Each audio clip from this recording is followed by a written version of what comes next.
Welcome to Shorty SuperCoach and welcome to another player profile. I will be doing a bit more broad discussion over the next week or so leading up to Christmas. Obviously, I wanted to get a few player profiles out there prior to a few things, but certainly it'd be interesting to talk about some positions of a few players and some pricings and some issues that we're looking at even at this early stage. But just wanted to flag that one for you guys to keep an eye out for. But look, one thing I do love when selecting players is finding a guy in the midfield that's just priced below your absolute premium, but genuinely capable of producing premium numbers. And I think that's what Zach Merrett absolutely is. I think he's going to be a fantastic selection this season, and he will be one of my first pick players, barring any sort of injury. Now, he's shown an ability to go 110 plus in the past. Some of his averages, he's been one of those players who's really rocketed up into the scoring stratosphere early in his career. Obviously first up just to 63.7, then moved up to 88.5 in 2015, really showed what he could do. And 2016 and 2017 is what we wanted to reproduce, and 111.5 and 109.2. And done in a real consistent manner. I mean, that's what he is. He's consistent. He's able to find a lot of the ball, tackle hard, and use the ball quite well. And that all adds up to some really nice numbers. And generally, he's not going to provide you too much of a roller coaster ride. Now, last year that average did drop to 100.4. And it is worth discussing some of those points as to why it did drop. I mean, first off, that is slightly skewed, not by much, but a few points, because he did have that 17, and I think it was round 1 where he got knocked out early in the game. So that obviously hurts his average a little bit. But I do want to, off the top, discuss and delve into the main knock on Merritt and perhaps people's main query, and that is, can he handle a tag? Because we did see him blanketed a little bit at times throughout 2018, and I think opposition teams really began to realise that this is a guy you've got to stop. Now, I think he began to cope a lot better with that just naturally, and that's a learning curve that you do have as a developing star midfielder. You might have some outstanding seasons and then all of a sudden the pressure comes to you. We've seen it with guys like Mark Murphy, etc. But what I did like is the fact that he was able to turn it around, and it did coincide with the Bombers' form, which I'll take a look at soon. But I mean, Merritt is an in and under player, but he does win more uncontested ball. He does win such an amount of the pill. His contested ball numbers, he averages about 10 a game, which is still pretty good, but he does average about 20 uncontested possessions, which is fine, because I think he's a beautiful kick. He does like to handball, but he's a beautiful little kick on the 45 and a beautiful weighted kick. I really do like that. We know that the SuperCoach scoring system does reward that. So the point I'm trying to make is that he's not like a Josh Kennedy or a guy who can just, no matter who you throw on him, he's going to win a mountain of football because he's at the coal face, big enough to win his own ball. Merritt's the sort of guy that I think it was Jimmy Bartel on commentary, I think referred to him as a second out player or first receiver, I think he described it as. And while he does win a lot of his own ball from the contest, averages about 4 to 5 clearances a game, good numbers, he isn't your absolute bull, in and under bull. You're not far, but maybe because of his slightly smaller stature, whatever it is, maybe it's just a player he is, that does lead to him potentially getting shut down. Another factor that's going to help that, not to mention, obviously, as I said, he did learn to cope with it naturally, but Dylan Shield coming to the club can only help that. Shield has that star factor.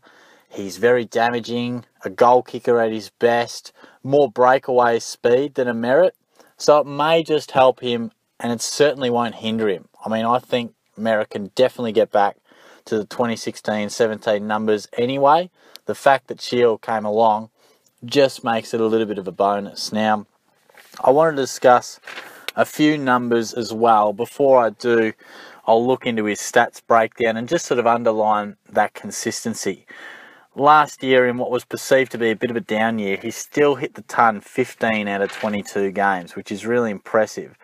And such is his nature, he's not going to pump out too many 140s and 150s. He's the sort of guy who needs 40 plus possessions and 9 tackles to do that, a bit like your Lockie Neals and Tom Rockcliffe of days gone by, those types of players. But what you will get is real consistent, no real headaches. He's going to be there and abouts more often than not, and a bit like your Matt Crouch style of player, just so reliable and can easily hit that 110 average.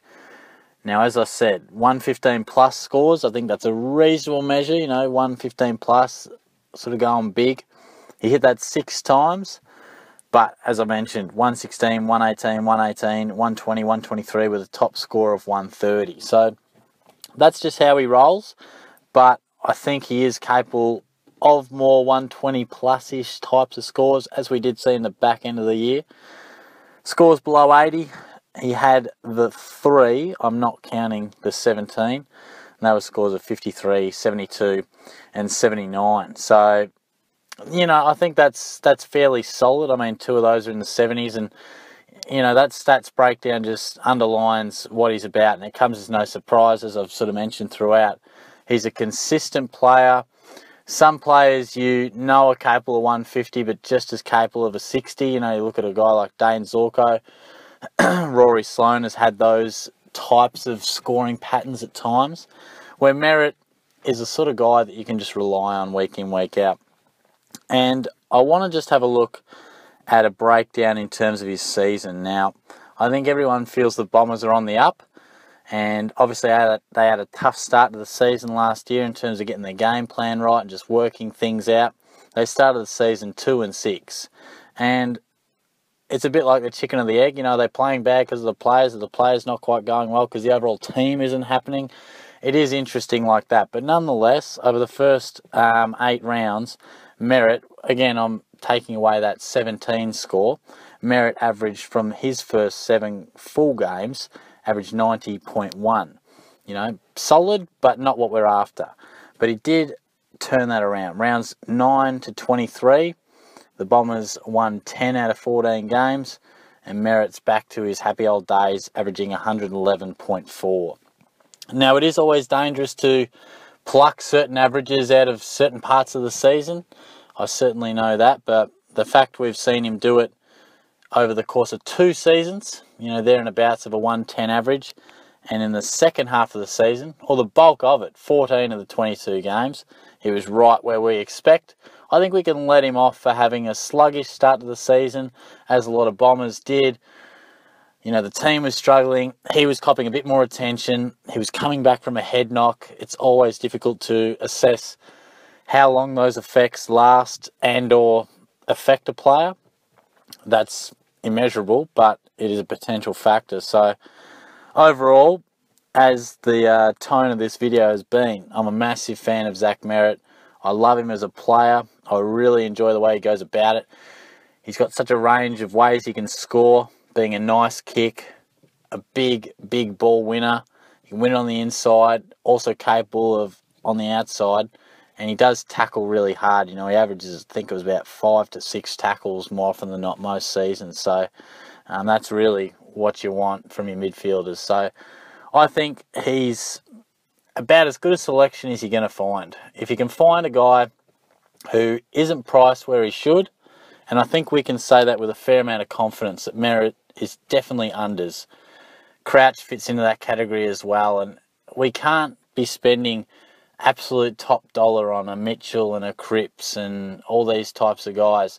Even if you're throwing in Fife and Oliver and Kelly, you can fit some, but at some stage you've got to say, unless you're going all out in the midfield, you've got to say, well, I can't have all these blokes because they absolutely break my bank.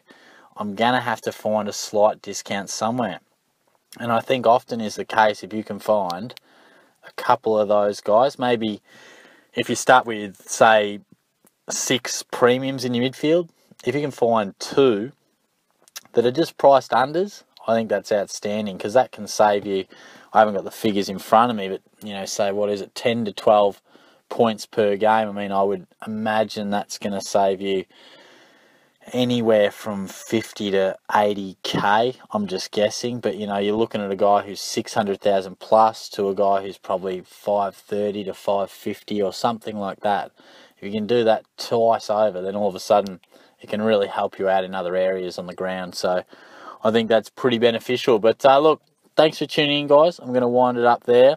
Appreciate it as always. Hopefully you're starting to catch the SuperCoach bug. I certainly am myself. I haven't been pumping the videos out as much as I would like, but you know, obviously the cricket's on, which hopefully you're getting around as well. But I do think once Christmas passes, I just want to get a little bit of a foundation through December.